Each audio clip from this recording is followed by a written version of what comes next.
Missouri Senator Josh Hawley is with us. Let me ask you about this.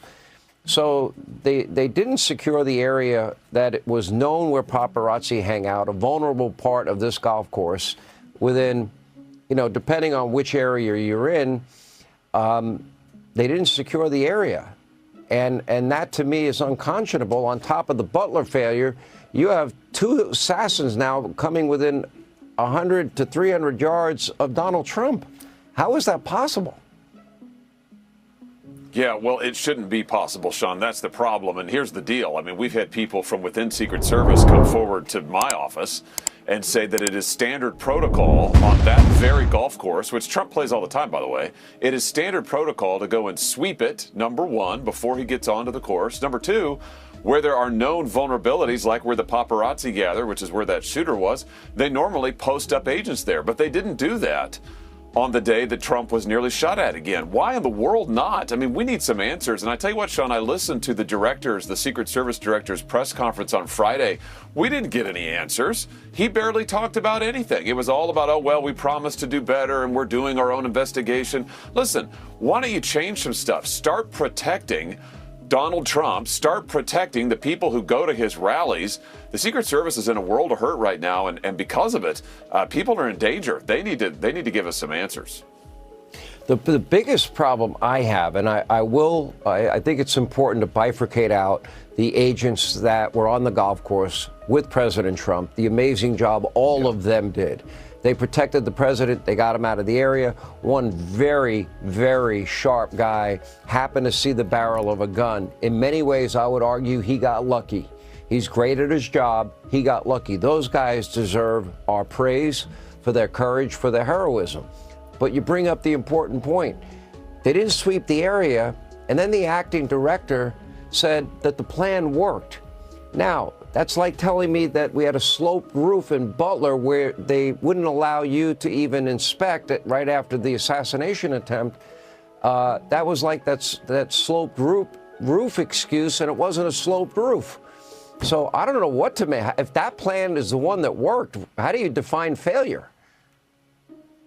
Oh, exactly. I'll never forget, Sean, that director telling me under oath in a Senate hearing that, boy, it really could have been a lot worse than Butler. I mean, it could have been like Dallas in 1963. And I'm like, could have been?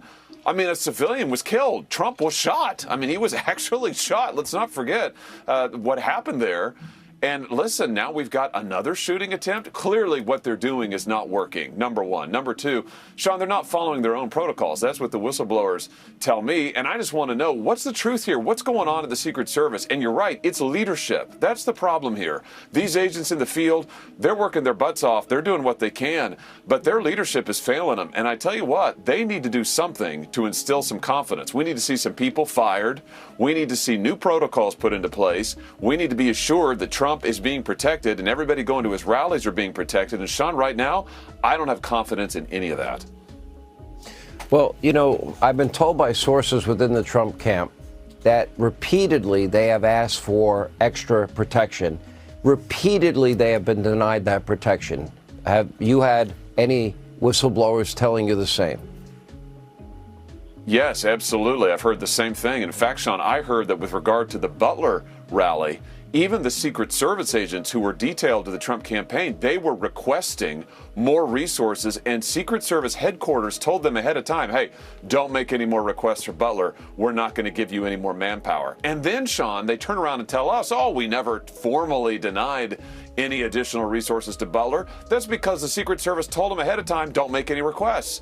This is ridiculous. This is what I mean by Secret Service leadership here has a lot of explaining to do. And frankly, holding these press conferences where they don't answer any real questions, they don't give us any real information, they assure us that things are working. Things are not working when assassins are continuing to get within 100, 200 yards of the former president and the current Republican nominee. They've got to do something different. And it starts with being honest about what's going on.